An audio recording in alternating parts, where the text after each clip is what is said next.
웨스트민스터 대성당, 영국의 웨스트민스터 대성당의 지하에 가면 영국 성공회 대주교 중에 한 명의 묘비에 이런 글이 적혀 있다고 합니다. 내가 젊고 자유로워서 상상력이 한계가 없었을 때 나는 세상을 변화시키겠다는 꿈을 꾸었다. 내가 성장하고 현명해질수록 나는 세상이 변하지 않으리라는 것을 발견했다. 그래서 내 시야를 약간 좁혀 내가 사는 나라를 변화시키겠다고 결심했다. 그러나 그건 역시 불가능해 보였다. 내가 황혼의 나이가 되었을 때 나는 필사적인 한 가지 마지막 시도로 나와 가장 가까운 가족들을 변화시키겠다고 결정했다. 그러나 아무도 변화를 받아들이지 않았다. 그리고 이제 죽음의 자리에 누워 나는 문득 깨닫는다. 만일 내가 자신을 먼저 변화시켰더라면 그것이 거울이 되어 내 가족을 변화시켰을 텐데, 그것의 영감과 용기로부터 나는 내 나라를 더 좋아지게 할 수도 있었을 텐데, 그리고 누가 아는가 내가 이 세상까지도 변화시켰을지. 여러분 이해가 되시나요? 여러분, 사람이 죽을 때까지 사실은 깨닫기 어려운 것 중에 하나가 이 진리인 것 같습니다. 내가 바뀌어야 된다는 것. 진짜 변해야 되는 사람은 나였다는 것. 여러분, 우리는 그것을 모르고 여전히 주변이 바뀌기 원하고 주변 사람이 바뀌기 원하고 세상이 바뀌기를 원할 때가 많이 있습니다. 여러분 한번 생각해 보세요. 세상 모든 것이 변했다고 해도 내가 안 바뀌면 나에게는 아무것도 바뀐 것이 없는 겁니다. 여러분, 세상 모든 것이 안 바뀐다고 해도 내가 바뀌면 나에게는 모든 것이 바뀌게 되어진 것입니다. 여러분, 정말로 내가 아름답게 변할 때 내가 행복해질 수 있는 겁니다. 하나님은 우리를 사랑하셔서 우리가 행복하기를 원하세요. 그래서 하나님이 가지신 구원의 목적 가운데 하나가 우리가 아름답게 변하는 겁니다. 여러분, 하나님이 우리를 구원시키셔서 예수 믿게 하시면서 하나님 앞에 나오게 하신 이유는 교회 봉사하면서 때로는 힘들고 실족하고 아프고 이런 것이 목적이 아니라, 하나님이 우리를 일꾼으로 부르신 것이 아니라 하나님이 우리를 하나님의 축복 가운데로 부르셨어요. 그 축복의 중심에 뭐가 있냐면 내가 하나님이 원하시는 모습으로 변화되는 게 있습니다. 로마서 8장 29절 우리 같이 한번 읽어볼까요? 로마서 8장 29절입니다. 시작. 하나님이 미리 아신 자들을 또한 그 아들의 형상을 본받게 하기 위하여 미리 정하셨으니 이는 그로 많은 형제들 중에 맏아들이 되게 하려 함이라. 여러분, 하나님이 미리 아신 자들이 누굽니까? 우리 에베소서의 말씀대로 보면 창세전에 우리를 선택하고 부르셨다. 저와 여러분, 구원받은 저와 여러분이 하나님이 미리 아시고 선택하신 사람들. 근데 우리를 미리 아시고 선택하신 하나님이 그 아들의 형상 예수 그리스도를 본받게 하기 위하여 우리를 미리 정하시고 부르신 겁니다. 여러분, 하나님이 우리를 구원하신 목적, 교회로 우리를 한 몸 되게 하신 목적 가운데 하나가 예수님 닮아가라고. 그러니까 여러분, 신앙생활 할수록 내가 변화되어 가야 돼요. 어떻게 변화되어 가야 돼요? 예수님 닮은 모습으로. 자신을 돌아보세요. 여러분, 아직 예수님을 안 믿은 분은 모르지만 이미 예수님을 믿은 분들은 내가 예수님 믿음으로 얼마나 예수님 닮아가게 변했는가 여러분 돌아보셔야 됩니다. 우리 지난주 말씀해 보면 여러분, 구원받은 우리는 이제 심령이 새롭게 되어 우리의 삶이 새롭게 되어야 된다 그래요. 오늘 본문의 말씀은 여러분 그 말씀에 이어서 우리의 심령의 변화가 우리의 삶 전체에 어떤 변화를 가져와야 되는지에 대한 말씀이에요. 우리가 구체적으로 어떻게 예수님을 닮아갈 수 있는지에 대한 말씀이죠. 똑같이 오늘 25절 본문 첫 절 말씀을 하면 이렇게 시작돼요. 그래서 그런즉이라고 시작해요. 그런즉이라는 말은 앞의 말씀과 연결된다는 거예요. 앞의 말씀이 뭐였어요? 에베소서 4장 24절 말씀에 보면 하나님을 따라 의와 진리의 거룩함으로 지으심을 받은 새 사람을 입으라 그랬어요. 여기서 우리 지난주에도 여러 번 말씀드렸지만 하나님을 따라간다는 게 하나님 뒤를 졸졸 따라다닌다는 말이 아니라 여러분 하나님을 닮아간다는 거죠. 의와 진리의 거룩함으로 지으심을 받은 새 사람으로 변화되어 하나님을 닮아가는 것, 그것이 예수님 닮은 사람들의, 하나님이 부르신 사람들의 합당한 모습이라는 거예요. 그래서 이 하나님을 따라라는 말을 NASB 같은 성경은 In the likeness of God 이렇게 번역했고요, NIV 같은 데는 To be like God 이렇게 번역한 거예요. 여러분, 우리가 신앙생활의 궁극적인 목적이 예수님 닮아가고 하나님 닮아가는 거예요.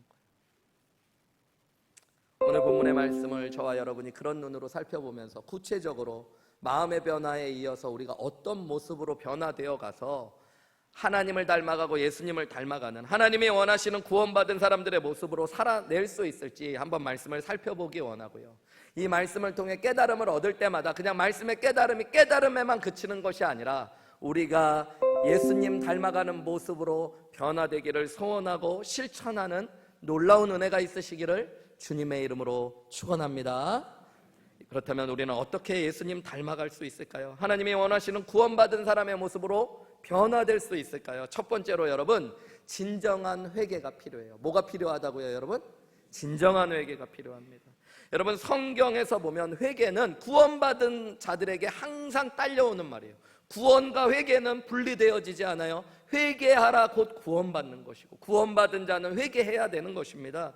여러분, 회개한다라는 것들을 예수 믿는 사람들은 단순히 죄에 대해서 아파하고 후회하고 고백하는 것 정도로만 생각하는 경우가 많아요. 그런데 성경의 언어적으로 또 성경 전체를 보면 회개라는 건 여러분, 방향을 완전히 바꾸어 버리는 것을 회개라고 합니다.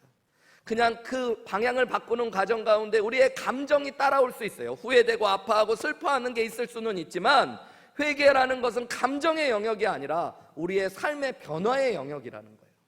그래서 여러분, 예수 믿는 자가 변화되어야 된다는 건 예수 믿는 자가 참된 회개의 자리로 나아오고 날마다 회개해야 된다는 걸 의미합니다. 회개라는 게 뭐예요? 옛 삶의 습성들, 잘못되어 있던 것들, 하나님이 원하시지 않는 것들은 벗어버리시고 하나님이 원하시는 것들, 하나님이 기뻐하시는 것들을 새롭게 입어나가는 것을 회개의 변화라고 합니다. 우리 지난주에 이미 나눴잖아요. 22절 말씀부터 24절까지 지난주에 나눈 말씀 한번 같이 읽어볼까요? 시작. 너희는 유혹의 욕심을 따라 썩어져가는 구습을 따르는 옛사람을 뭐하고요? 벗어버리고 오직 너희의 심령이 새롭게 되어 24절에 하나님을 따라 의와 진리의 거룩함으로 지으심을 받은 새 사람을 입는 겁니다. 옛사람을 벗어버리고 새 사람을 입는 것이 여러분 회개예요. 회개. 우리 지난주에는 마음의 영역에 집중했다면 오늘 본문 말씀 에베소서 4장 25절부터 32절에 보면 마음을 넘어서 여러 가지 다른 삶의 영역들을 표현해주고 있어요. 첫 번째로 여러분 보면 이 진정한 회개의 카테고리를 세 가지로 구분해 주는데, 첫 번째는 여러분 우리 감정의 영역입니다. 감정의 영역. 26절 말씀해 보세요. 뭐라고 이야기해요? 분을 내어도 죄를 짓지 말며 해가 지도록 분을 품지 말라라고 이야기합니다.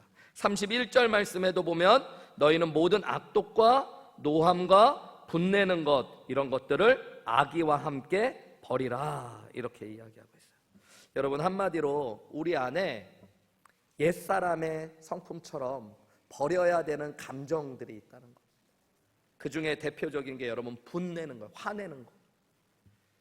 여러분 분내고 화내는 것, 그게 내 마음대로 안 되는 거고 그게 어떻다고 이럴지 모르지만, 나쁜 걸 보면 분내야지, 화내야지, 잘못된 사람을 보면 분내고 화내야지 할지 모르지만, 여러분 그것이 우리가 벗어버리고 여러분 취하지 말아야 될 것 중에 하나라고 이야기해요.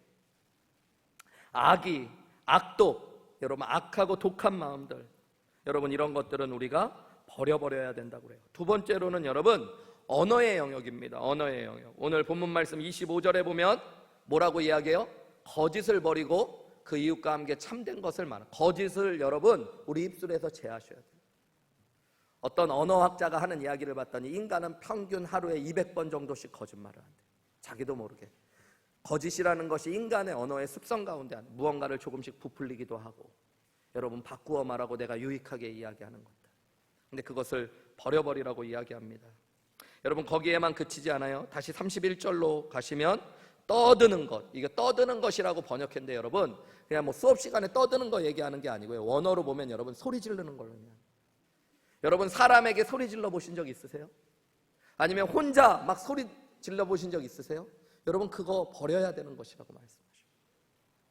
자녀에게 소리 질러 보신 적 있으시죠? 여러분 그거 버려야 되는 거라고. 남편한테 소리 질러 보신 적 있으시죠? 아내에게 소리 질러 보신 적 있으시죠? 버리셔야 돼요. 여러분 그것뿐만이 아닙니다. 31절 말씀에 보면 비방하는 것도 버려요. 우리 입술에 비방이 뭐예요? 여러분, 뒤에서 누군가를 욕하고 나쁘게 말하는 거 버려야 되는 것이래요.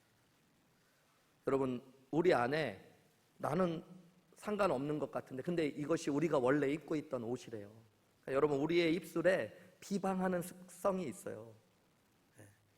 여러분, 남 욕하는 거 안 해보신 분 계세요? 네. 은근슬쩍 그거 알아? 그 사람 어때? 이러면서, 그죠? 남 욕하는 거 우리 안에 다 있어요. 네. 재밌잖아요, 그죠? 네. 목사님 욕 다 해보셨잖아요. 그죠? 네. 안 해보셨어요. 할렐루야. 네. 계속 그렇게 하시기를 주님의 이름으로 좀. 그리고 마지막 세 번째 우리가 벗고 새롭게 되어야 될 영역은 여러분 행동의 영역이에요. 그래서 여러분 28절에 보면 뭐 하지 말래요? 도둑질하는 자는 다시 도둑질하지 말고 돌이켜 가난한 자에게 구제할 수 있도록 자기 손으로 수고하여 선한 일을 하라라고 이야기하고 있습니다. 32절에 보면 여기서 그치지 않고 친절하게 대하며 불쌍히 여기고 용서하기를 그리스도께서 하나님께서 그리스도 안에서 너희를 용서하심처럼까지 하는 것들, 우리의 행동이 변화되어야 된대요. 여러분, 여기 도둑질하지 말라고 그랬으니까 야, 에베소 교회는 도둑놈들이 많았나 보다 이럴 수 있지만 여러분, 십계명 가운데 도둑질하지 말라라는 말씀부터 보면 우리 안에는요, 여러분, 남의 것을 진짜로 그냥 취하는 도둑질도 있지만 남의 시간을 함부로 뺏고 내가 수고하고 애쓰지 않은 것들을 얻어내려고 하는 것들, 그래서 다른 사람의 것을 컨닝하거나 여러분 내가 수고하지 않은 이익을 얻으려고 하는 마음의 본성들, 그거 다 도둑질입니다. 또 우리가 하나님의 말씀을 알지만 여러분 하나님께 드려야 될 것을 드리지 않는 것조차도 도둑질이라고까지도 이야기해요. 근데 여러분 우리 안에는 그런 본성들이 있어요. 네. 내가 수고하지 않고 얻는 것은 너무너무 기뻐해요. 여러분 길거리를 걷다가 돈을 주셨어. 그럼 여러분 어떻게 하세요? 이게 웬 떡이냐, 횡재다 이러고 하고 집어넣는 거, 여러분 그런 마음이 우리 안에 있을 때가 있어요. 여러분 우리 안에는요, 내가 나한테에 대해서는 내가 수고하지 않고 내가 애쓴 것보다 더 많은 것들을 기대하는 마음들이 있어요. 공부한 것보다 더 좋은 성적을 원하고 내가 애쓴 것보다 더 많은 좋은 결과를 얻고, 그게 바로 어떤 심보예요 여러분? 도둑놈 심보라고. 내 능력보다 더 젊고 어리고 예쁜 아내를 얻은 사람들을 뭐라고 불러요 여러분? 도둑놈이라고. 여러분 남편들 도둑놈이십니까? 근데 그렇게 얘기하는 마음 안에 우리 모두가 다 그런 도둑놈 되고 싶은 심보들이 있는 거예요. 여러분 이런 것들은 다 버려야 하는 것이라고 이야기해요. 그냥 버리라고만 하는 것이 아니라 여러분 새롭게 입어야 될 것이 있대. 이것이 회개예요. 여러분 오늘 본문의 말씀은 어떻게 이야기해요? 분을 내지만 많은 것이 아니라 다른 사람들을 친절하게 대하고 불쌍히 여기고 용서하기를 마치 하나님이 그리스도 안에서 너희를 용서하신 것처럼 하래요. 29절에 보면 더러운 말을 입 밖에 내지 않는 것에만 멈추는 것이 아니라 덕을 세우는 말, 선한 말, 은혜를 끼치는 말을 하는 데까지 나아가는 것이 온전한 회개인 거예요. 여러분 나쁜 말을 그저 버리는 것이 아니라 여러분 은혜가 되는 말, 축복의 말, 선한 말들을 하는 데까지 나아가는 것이어야 됩니다. 도둑질을 그저 하지 않는 것이 아니라 돌이켜가지고 28절 말씀에 보면 돌이켜, 이게 회개한다는 말이에요. 가난한 자에게 구제해주고요, 자기 손으로 수고하고 선한 일에 애쓰는 것까지 나아가는 것, 이게 참된 회개인 것입니다. 여러분 몇 가지의 예를 들어서 얘기했지만 사실은 우리의 감정, 우리의 언어, 우리의 행동에서 여러분 하지 말아야 될 것들이 있다는 거예요. 벗어버려야 될 것들이 있다는 거예요. 그리고 새롭게 취해야 될 것들이 있다는 것입니다. 그럼 그것을 어떻게 할까요? 오늘 본문을 자세히 읽어보면 몇 가지 원칙이 있어요 여러분. 내가 벗어버려야 될 것, 그리고 다시 입어야 될 것들을 생각할 수 있는 몇 가지 원리가 있는데, 첫 번째는 뭐냐면요 여러분, 마귀에게 틈을 주고 있지 않은지 생각해 보셔야 돼요. 27절 말씀에 보면 뭐라고 이야기해요? 26절부터 볼게요. 분을 내어도 죄를 짓지 말며 해가 지도록 분을 품지 말라라고 이야기하면서 그 이유가 뭐예요? 마귀에게 틈을 주지 말라는 거예요. 여러분, 하나님께서 우리에게 회개하라고 그러고 버려야 될 것들을 버리고 그 감정, 언어, 행동에서 변화를 가져오라고 하시는 이유는 우리가 죄 가운데 빠지지 않기 원하셔서 그런 겁니다.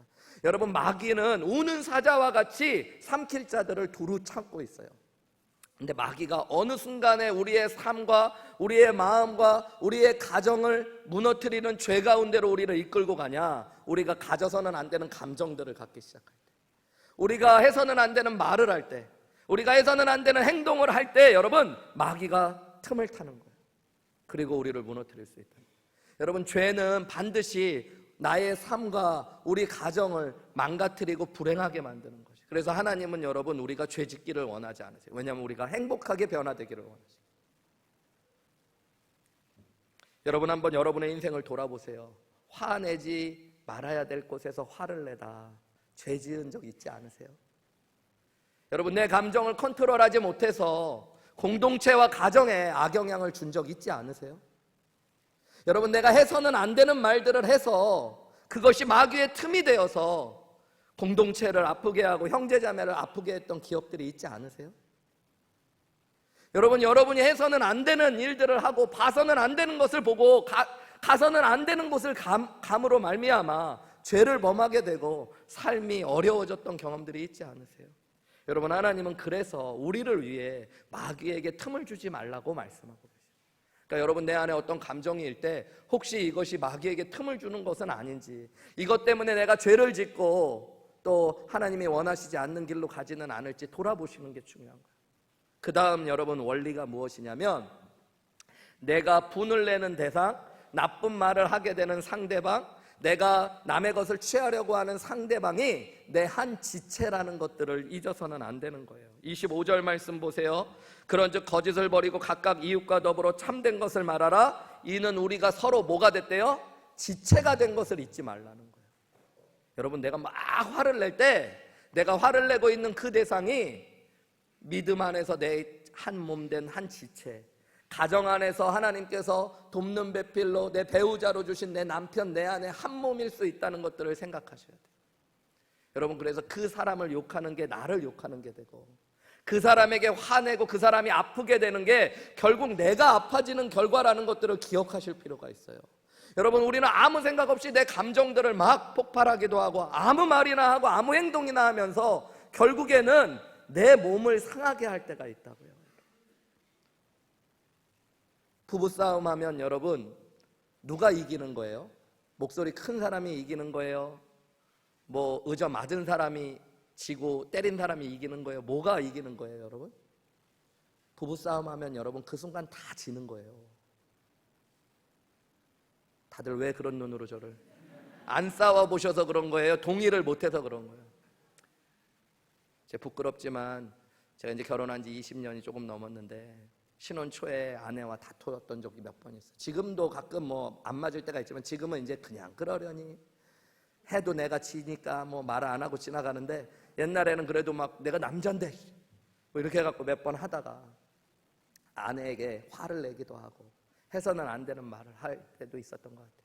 근데 여러분, 아내가 울고 관계가 깨어지니까 결국 내가 힘들어지는 거예요. 내 마음이 아프고 밥도 못 얻어먹고 한 지체라서 그런 거야. 한 지체라서. 여러분, 내가 공동체에서 내가 누군가에게 내 감정을 컨트롤하지 못해서 하나님 원하시지 않는 감정으로 막 폭발하고, 여러분, 함부로 말하고 함부로 행동할 때 여러분, 공동체가 무너지는 것, 곧 내 몸이 무너지는 것이라는 걸 기억하실 필요가 있어요. 상대방이 내 지체라는 걸 아셔야 되는 거예요. 제가 목사 안수를 받을 때, 제가 전도사 때 모셨던 담임 목사님으로 모셨던 분이 직접 오시지는 못하고 전화로 축하한다고 이야기를 해주시면서 한 말씀만 권면해 주시더라고요. 그게 뭐냐면, 이 목사 앞으로 목회하면서 성도들과 싸우거나 성도들 혼내지 마, 이런 얘기 하시더라고요. 근데 혹시라도 정말 어쩔 수 없이 싸우거나 혼내야 될 때가 있으면 깨달아야 되는 게 하나 있어. 대가를 아프게 치르게 돼. 그 이야기해 주시더라고요. 그 대가를 치룰 만한 상황이면 해도 되지만 하지 말고, 안수 받는데 뭐 기도해 주시고 축복해 주셔야 될 때 그 얘기를 왜 했나? 싸우지 말라니. 안수 막 받자마자, 아직 담임 목회도 안 하는데. 근데 여러분, 20년 정도 안수 받고 한 15년, 20년 가까이 지나가면서 그 말이 참 귀한 진리라는. 가끔 목사님도 여러분 그러면 안 되는데 혼내고 싶을 때가 있어요. 성도님, 안 되겠다, 한마디 해야겠다. 여러분 하잖아요? 그러면 후회해요. 그 사람이 목사님 말씀이니까 하나님 말씀처럼 내가 잘못했지 듣지를 않아요. 여러분 삐져요. 그 뒤에 가서 얼마나 힘들게 하고 아프게 하고 괴롭히는지 몰라요. 여러분 결국에는 내가 내 몸을 상하게 하는 거더라고요. 그러고 나면 내가 또 아픈 거예요. 내가 또 괴로운 거예요. 그분이 내 형제고 내 자매니까. 여러분 그거를 기억하셔야 돼요.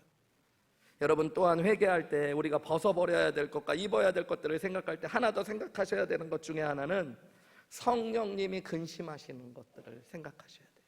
오늘 본문 말씀에 보면 30절 말씀 우리 소리내서 읽어볼까요? 시작. 하나님의 성령을 근심하게 하지 말라. 그 안에서 너희가 구원의 날까지 인치심을 받았네. 여러분 우리가 감정적으로 언어적으로 행동적으로 벗어야 될 것을 벗어버리지 못하면 성령께서 근심하신대요. 여러분 우리가 새로운 옷을 입지 않으면 성령께서 근심하시는 거예요. 여러분 성령님이 누구십니까? 오늘 본문 말씀에 보면 우리가 그 안에서 구원의 날까지 인치심을 받았대요. 여러분 성령은 우리의 구원의 보증이 되어주시는 분이세요.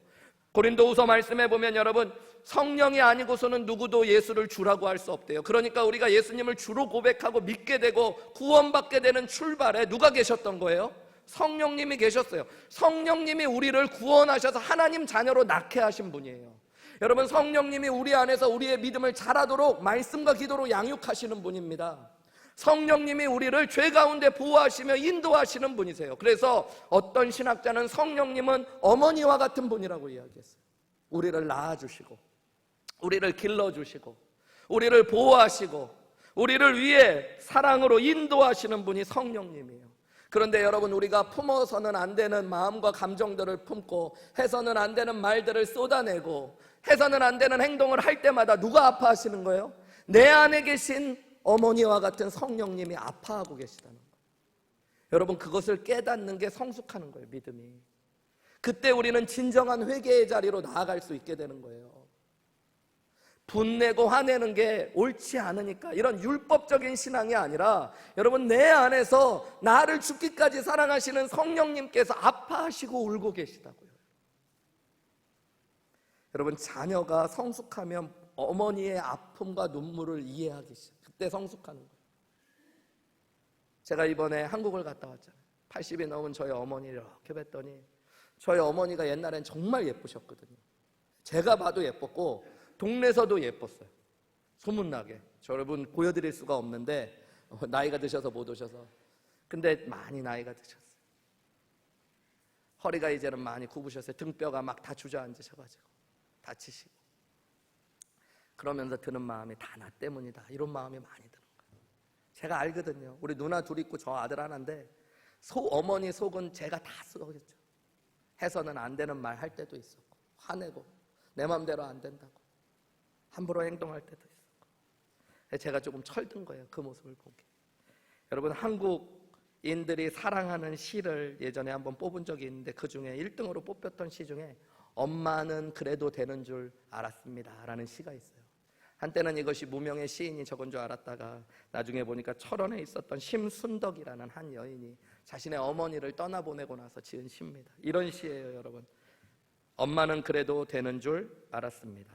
하루 종일 밭에서 죽어라 힘들게 일해도 엄마는 그래도 되는 줄 알았습니다. 찬밥 한 덩이로 대충 부뚜막에 앉아 점심을 때워도 엄마는 그래도 되는 줄 알았습니다.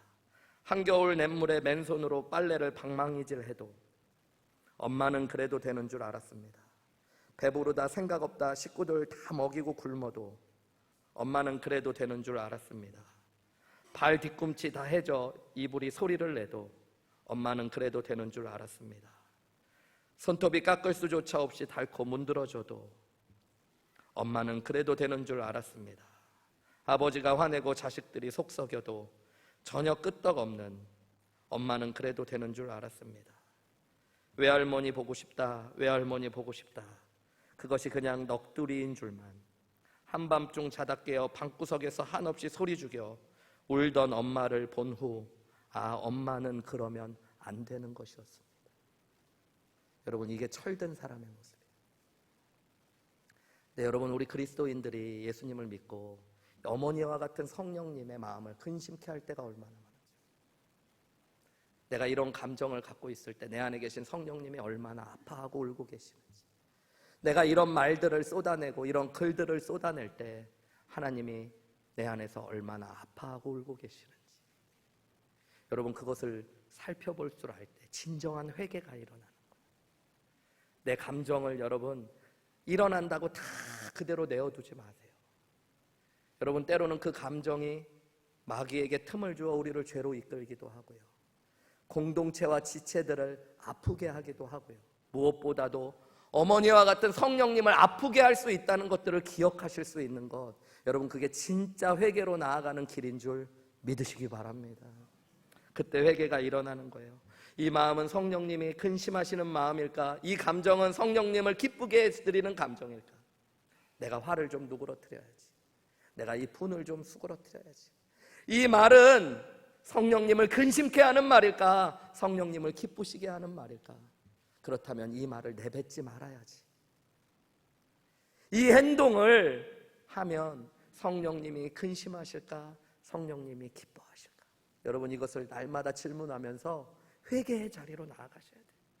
하나님, 내가 이 마음, 감정, 이 언어 벗어버리기 원합니다. 그리고 하나님이 주시는 새 옷을 입기 원합니다. 여러분, 그럴 때 이 진정한 회개를 통해 우리 안에 진정한 변화를 일으키시고 하나님 닮아가게 하시는 놀라운 은혜를 저와 여러분들이 함께 누리게 될 줄 믿습니다. 여러분, 두 번째로 우리가 진정으로 하나님이 원하시는 모습으로 변화되고 예수님 닮아가기 위해서 필요한 것은 성령의 다스리심이 필요해요. 우리 한번 저를 따라해 볼까요? 성령의 다스리심이 필요합니다. 여러분, 앞으로 계속 살펴보겠지만 에베소서 4장, 5장, 6장은 구원받은 자들이 어떻게 살아가야 되는지에 대한 말씀이라고 그랬어요. 근데 이 모든 말씀을 관통하는 가장 중요한 주제가 있다면 구원받은 자들의 모든 삶의 열쇠는 성령님이 쥐고 계신 겁니다. 그래서 여러분, 5장 18절, 에베소서 4장, 5장, 6장의 한가운데 있는 말씀이 뭐냐면 술 취하지 말라 이는 방탕한 것이니 성령으로 충만함을 받으라는 거예요. 여러분이 성령으로 그냥 성령을 받는 거는 우리가 예수님을 믿었을 때 받는 건데, 그냥 성령을 받는 게 아니라 성령에 뭘 받으라고요? 충만함을. 술을 취하는 게 뭐예요? 내가 술을 마시는 것 같은데 술이 나를 장악하고 이끌고 가는 것처럼 여러분, 내 안에 계신 성령님께서 나를 장악하시고 나를 이끌어 가시도록 하는 것, 여러분, 그게 성령의 충만입니다. 그럴 때만 우리는 진정으로 변할 수 있는 거예요. 여러분, 우리는 우리 스스로 계획하고 노력한다고 변화되지 잘 않는 사람들. 옛날에 신학교에서 공부를 할 때 목사님들끼리 그런 이야기를 가지고 토론했던 적이 있어요. 사람이 바뀌냐 안 바뀌냐 가지고. 근데 여러분, 정답은 뭔 줄 아세요? 안 바뀌기도 하고 바뀌기도 한다는 게 답입니다. 여러분, 자연인 인간 자체는 잘 안 변해요. 바뀐 것 같아도 또 제자리로 돌아가고 내 마음대로 내가 되지 않기 때문에. 그런데 여러분, 예수 그리스도를 나의 구원자여 주님으로 믿으면 우리 안에 계신 성령님은 우리를 변화시킬 수 있는 하나님이신 줄 믿습니다. 그분은 물을 포도주로 바꾸실 수 있는 분이신 줄 믿습니다. 여러분, 한번 생각해 보세요. 내 감정을 내가 컨트롤할 수 있을 거라고 생각하십니까?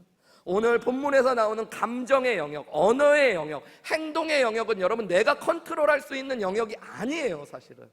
맞죠, 여러분? 감정 컨트롤이 잘 되세요? 여러분, 화 나보신 적 있으세요, 진짜? 꼭지가 돌고 머리가 뚜껑이 열리고 뭐 그래 보신 적 있으세요, 여러분?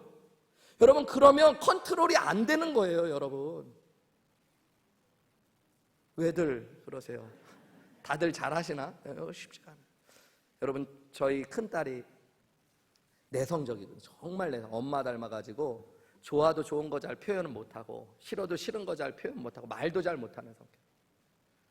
쟤는 뭐를 물어봐도 항상 이렇게 고개만 이렇게, 어깨만 이렇게 해요. 뭐 물어보면 대답도 잘 안 하고, 좋다는 건지 싫다는 건지 어려울 때가 많고, 뭐 싫어도 싫다고 화나도 화를 잘 안 내는 애. 미러키에서 살 때 이제 겨울이 길고 눈이 많이 오는 곳이니까 뭐 집에서 20분 거리에도 스키장들이 있으니까 스키를 애들이랑 많이 타러 갔었어요. 겨울이 되면 해가 일찍 지면 학교 끝나고 와서 갈 데가 없고 애들 운동 안 하니까 스키장에 내려가서 스키를 같이 잘 탔는데, 너 보드 탈래 스키 탈래 그래도 표현도 안 하고 뭐 해서 어쨌든 보드를 태워 보내갖고인가 봐요. 보드를 태워 보내고 제가 뒤에서 아이를 이렇게 얘기는 안 하면서 이제 지켜보면서 간 거예요. 애가 넘어지거나 다치면 안 되니까 이렇게 보고 가는데 아이가 내가 세게 콱 넘어지더라고요.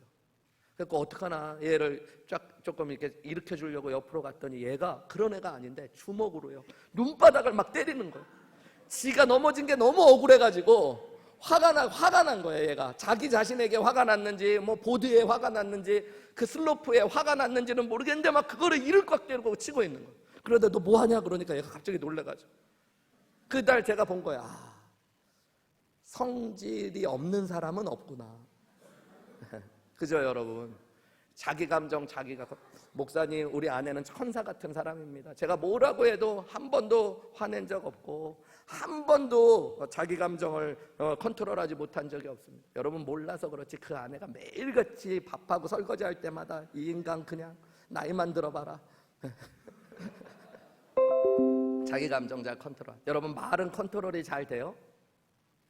여러분 말 컨트롤 됩니까? 야고보서 3장 7절에서 8절 뭐라고 이야기해요? 여러 종류의 짐승과 새와 벌레와 바다의 생물은 다 사람이 길들일 수 있고 길들여 왔거니와. 우리 야고보서 3장 7절 말씀 띄워주실 거죠? 예. 다 길들여 왔거니와. 우리 8절 말씀 같이 읽어볼까요? 시작. 혀는 능히 길들일 사람이 없나니 쉬지 아니하는 악이요 죽이는 독이 가득. 여러분 하나님이 말씀하셨어요. 여러분 혀를 길들일 수 있는 사람은 아무도 없다고 그래요. 여러분 우리의 입에서 아니지만 악과 독이 뿜어져 나옵니다. 네. 제가 이야기했잖아요. 이 얘기 안 하려고 했는데 하면서 자꾸 하시잖아요. 네. 이 얘기 하면 안 되는데 하면서 막 얘기하시잖아요. 너만 알아? 네. 여러분 막 입이 근질근질할 때 있죠. 네. 요 얘기 안 하면 안 되겠던 거 있죠. 근데 그 얘기가 나중에 보면 좋은 얘기 아닌 경우 훨씬 더 많죠. 그게 우리 자신이에요. 사실. 설교 은혜 받으면 잘 얘기 안 나오죠. 근데 설교 좀 이상하면 막 얘기 안 하면 안 되겠죠. 그죠? 네. 여러분 누군가 잘못한 거 보면 지적하고 싶고 쏟아붓고 싶고 해서는 안 되는 말을 할 때 목회자도 마찬가지예요. 저도 목회하면서 때로는 그것 때문에 후회 많이 해요. 그 말은 하지 말았어야 돼. 그때 그 말은 하지 말았어야 돼. 근데 그렇게 후회한다는 건 항상 하고 나서 하는 얘기. 주워 담을 수가 없어요. 여러분 행동은 우리가 컨트롤할 수 있습니까? 여러분 안 가야 되는 곳 가보신 적 있어요? 자꾸 발걸음 해서는 안 되는 거 알면서 해보신 적 있어요? 여러분 보면 안 되는 것 어쩔 수 없이 자꾸 본 경험 있으세요? 안 되는 줄 알면서 왜 그랬을까? 안 되는 줄 알면서 왜 그랬을까? 그 내 모습입니다. 손이 가요, 손이 가. 새우깡에 손이 가잖아요. 이게 마음이 가서 가는 게 아니라 여러분 정말 의식 없이 갈 때가 있어요. 저는 마트 갈 때마다 아내한테 항상 물어보는 게 있어요. 그 뻥튀기 같이 생긴 마카로니 아세요, 여러분? 그거 살까 말까 고민해요, 항상 아내한테. 왜냐하면 너무 좋아하거든요, 제가. 근데 그거 사면 항상 후회해요. 뚜껑을 여는 순간 절제를 못해요, 제가. 와, 그거 못 멈춰요, 여러분. 막 입 천장이 까지고 그만 먹어야지 냅뒀다가 옆에다 놓으면 다시 또 금방 열고 또 먹고 있어요. 특히 소파에 TV 보면서 먹으면은 큰일 나요, 큰일 나요. 안 되는데. 그러면서 제가 느끼는 거예요. 목사인데. 나이가 50이 다 됐는데 이 과자 하나를 절제를 못하니 내가 무슨 절제를 하는 사람이야. 나는 알아요. 나는 절제 못해. 하나님이 보호하시고 지켜주시니까 여기까지 온 거지, 여러분. 저는 제 행동을 컨트롤할 수 있는 사람이 아니에요. 여러분, 그럼에도 불구하고 우리가 컨트롤할 수 없는 감정, 우리가 컨트롤할 수 없는 언어, 우리가 컨트롤할 수 없는 행동들, 하나님이 왜 옛 습관들을 벗어버리고 새 옷으로 입으라고 말씀하셔요? 성령께서 우리와 함께 하시기 때문에. 성령의 다스리심을 받으면 우리가 그 일들을 행할 수 있기 때문인 줄 믿습니다. 여러분, 오늘 본문의 마지막 절 32절 말씀 보세요. 우리 소리내서 같이 읽어볼까요? 시작. 서로 친절하게 하며 불쌍히 여기며 서로 용서하기를 하나님이 그리스도 안에서 너희를 용서하심 같이 하라. 여러분, 이 말씀을 본문을 흐름을 따라 보면 여러분 그냥 뜬금없이 친절하게 아무한테나 하라는 얘기가 아니고요, 앞에 나온 대로 나를 분노하게 하고 나를 화나게 하고 내가 뒤에서 비방할 만큼 나한테 뭔가 문제가 생긴 사람, 여러분, 그리고 내가 그 사람의 것을 뺏고 싶을 만큼 나하고 관계가 틀어져 있는 사람, 나를 때로는 모욕하고 힘들게 한 그 사람에게 여러분 친절하게 대하래요. 예전 성경에는 인자로 대하라고 그랬어요. 원어로 보면 사랑해 주라는 말이에요. 불쌍히 여기라는 말은 여러분 그 사람의 마음을 같이 헤아려 주라는 말이에요. 용서해 주래요. 근데 그냥 용서가 아니라 어떻게 해요? 하나님이 그리스도 안에서 나를 용서하신 것처럼 자기를 주고 희생하여 용서해 줘요. 여러분, 이게 사람이 할 수 있는 일입니까? 저는 할 수 없는 일이라고. 여러분, 하나님의 말씀 가운데 우리가 할 수 없어 보이는 말씀들이 있어요. 누가 너의 오른뺨을 대면 어떻게 하래요? 왼뺨을 돌려드려요. 여러분, 말은 좋은데 그렇게 하실 수 있어요? 여러분, 오른뺨을 친다는 건 유대 문화에서 오른손잡이들만을 사회적으로 용납했던 사회에서 손등으로 나를 때리는 거예요. 여러분, 손등으로 누가 나를 때린다는 건 나를 짐승보다 못하게 모욕하고 여러분 멸시한 겁니다. 여러분, 누군가 나를 모욕하고 멸시하면 대갚아주고 싶은 게 우리의 마음인데 예수님은 뭐래요? 오른뺨까지 내어주래요. 왜냐하면 그것이 예수님이 우리를 향해서 행하신 일이기 때문이에요. 우리가 하나님을 배반하고 하나님을 떠나고 하나님의 마음을 그렇게 아프게 했지만 하나님이신 예수 그리스도께서는 자신의 생명을 주시기까지 우리를 사랑하시고 용서하셨어요. 그리고 그렇게 예수님을 닮아가라고 말씀하고 있어요. 여러분, 이거는 우리의 힘으로 되는 게 아니죠. 오직 성령의 다스림을 받을 때만 가능한 줄 믿습니다. 그래서 여러분, 내 감정, 내 언어, 내 행동의 온전한 변화를 위해서 반드시 필요한 게 성령의 손길, 성령의 다스리심이 우리에게 필요한 줄 믿으시기 바랍니다. 이 성령의 다스림을 받는다는 건 여러분, 성령에게 사로잡히는 것, 성령이 내 감정을 컨트롤하시고 내 언어를 컨트롤하시고 내 행동을 컨트롤하시는 것들을 의미해요. 여러분, 초대교회 부흥의 비결이 어디에 있었습니까? 초대교회 성도들이 많은 물질을 가지고 있어서 그런 거예요? 그들의 조직이 대단해서 그랬던 거예요? 그렇지 않아요. 성경을 읽어보면 그들은 변변한 조직도 없었고 여러분 변변한 재물도 없었습니다. 그렇지만 그들 안에 성령이 임했더니 여러분 그들을 변화시키고 그들의 변화가 세상을 변화시키는 통로가 되어주는 거예요. 그래서 예수님 말씀하셨죠. 오직 성령이 너희에게 임하시면 너희가 권능을 받고 그 다음에 하나님의 증인이 될 수 있는 거예요. 지난 부활절 전에 새일에 특별 새벽 기도회가 있었잖아요. 제가 3주 동안 매일 새벽, 주일, 금요일 말씀을 전하는 시간들이 있었습니다. 근데 사실은 여러분한테 표현은 못했지만 사순절이 딱 시작되려고 할 때 제가 너무너무 힘들더라고요. 좀 죄송한 얘기, 다 지난 얘기, 글에 썼던 얘기니까 여러분 이해해 주세요. 제가 목회가 하기 싫어지더라고요. 그리고 달라스에 온 게 후회가 되더라고요.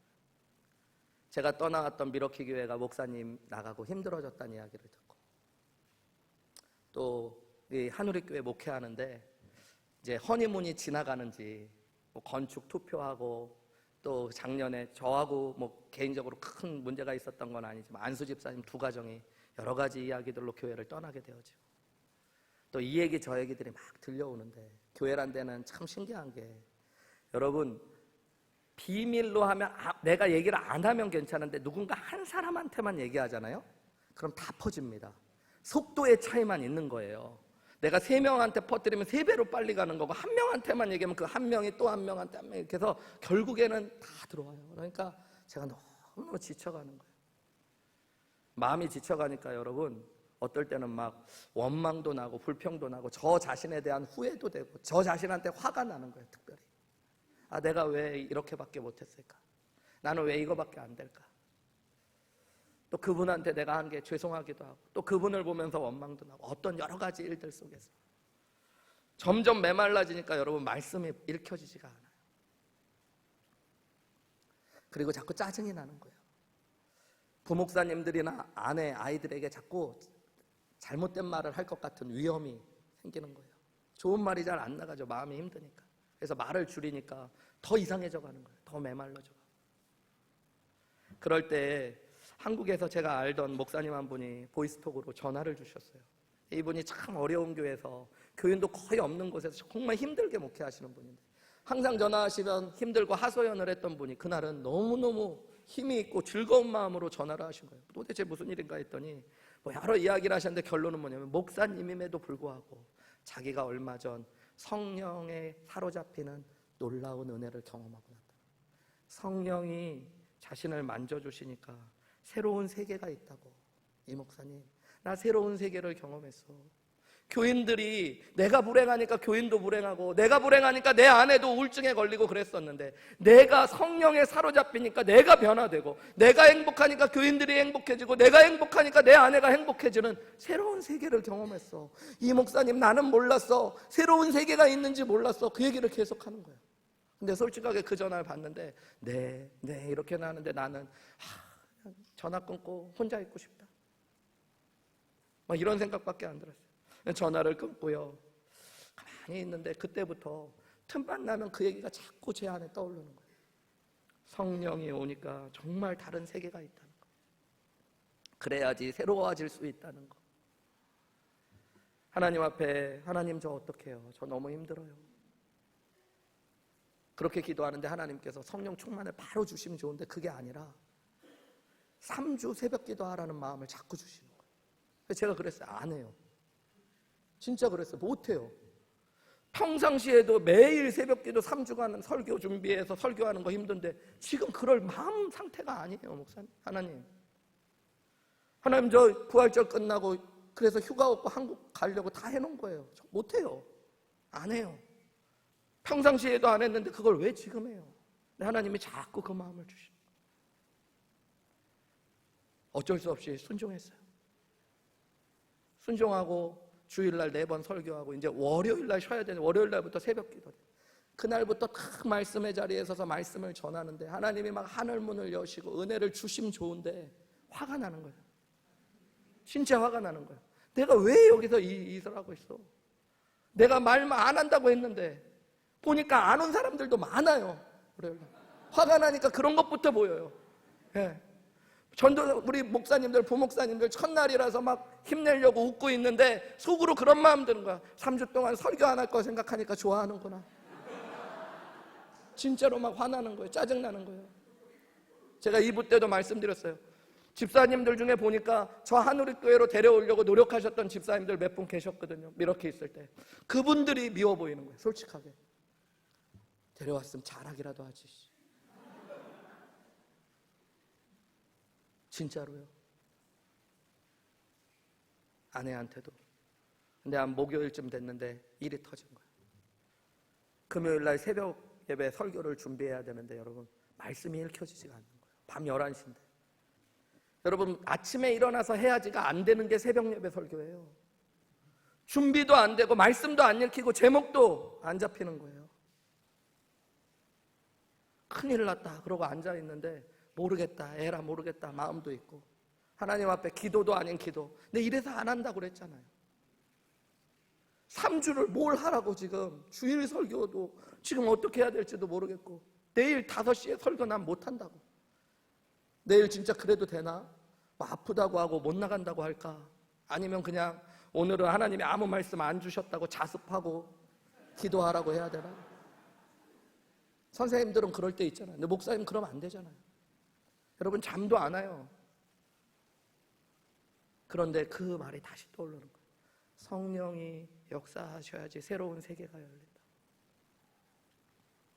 그러면서 제 자신한테 제가 이렇게 책망하고 있더라고요. 너 언제까지 이렇게 살래? 너한테 답이 없잖아. 성령님께 답이 있잖아. 너 이런데도 성령님께 나가지 않고 내어드리지 못하고 뭐 하고 있냐고 말씀하시고. 그래서 제가 제 서재의 책상 의자를 뒤로 빼고 책상 밑으로 기어 들어갔어요. 하나님,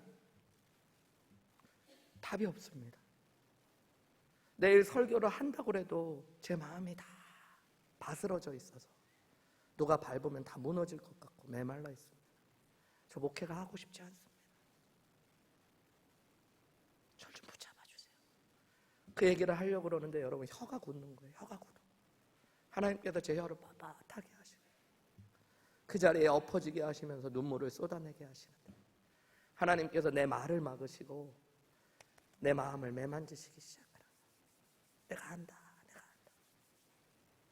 감정을 만지시고 잠깐 울고 기도한 것 같은데 기도가 끝났더니 1시간이 훌쩍 지나갔어요. 12시가 훨씬 넘어 새벽 1시가 다 됐어요. 설교 준비 하나도 안 했는데. 근데 여러분 놀라운 게 말씀을 펴는데 말씀을 내가 읽는 게 아니라 말씀이 내게 막 달려오기 시작하는 거예요. 하나님께서 음성을 주시기 시작하는 거예요. 여러분 그날 그 새벽에 새벽 1시부터 설교 4편을 1시간 안에 하나님께서 주시는 것들로 막 그 다음날 일어나서 설교를 하는데요. 여러분 금요일날 새벽 예배 몇 시간 자지도 않고 설교하는데 나는 내가 쥐어짠 설교가 아니라 하나님이 주신 설교니까 설교를 하면서도 깨닫게 이게 이런 말씀이었구나. 하나님이 이래서 이 말씀을 주신 거구나. 은혜가 되는 거예요. 여러분. 기도가 터져나오기 시작하는 거예요. 그 설교 끝나고 기도가 하니까 기도가 터져나오게. 여러분 기도가 터져나오기 시작하니까 하나님이 내 마음을 만지셔요. 여러분 분노하고 짜증내고 화나고 원망하고 후회했던 마음들이 사라지고요. 감사하고 기쁨의 마음들이 순식간 사람이 정말 뭐 이상한 사람처럼 몇 시간 전에 그렇게 불평하고 원망했던 사람 성령이 만져주시니까 여러분 기쁨과 감사로 채워지는데 하늘이 오길 잘했지. 21일 설교하기로 한 게 내 인생에 너무너무 잘한 여러분 그 주에 금요일이라고 이제 토요일 앞두고 저를 하늘의 교회로 데려오려고 애썼던 집사님들 몇 분 얼굴이 보이는데 가서 안아주고 싶고 여러분 말이 바뀌어지기 시작하고 행동이 바뀌어지기 시작하고 여러분 저뿐만이 아니었어요. 제가 금요일 날부터 첫 주 금요일 날부터 문자를 받기 시작하는데요.